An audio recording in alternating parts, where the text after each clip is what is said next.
சென்னையில் அடையாளம் தெரியாத நபர் 3 கொலை செய்துள்ளார். யார் அந்த கொலைகாரன், எதுக்காக கொலை பண்றான், அவன் கொலை பண்றவனா யாரு, எதுவுமே நமக்கு தெரியாது. நம்ம தான் இந்த கேஸ் அன்அஃபிஷியலா டீல் பண்ண போறோம்.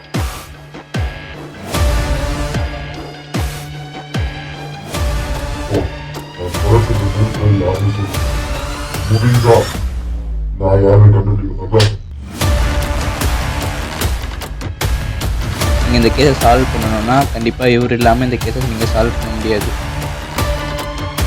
சென்னையில் நடந்த 3 கொலையும் சென்னைக்கு வேணால் புதுசாக இருக்கலாம், ஆனால் இந்தியாவுக்கு இல்லை.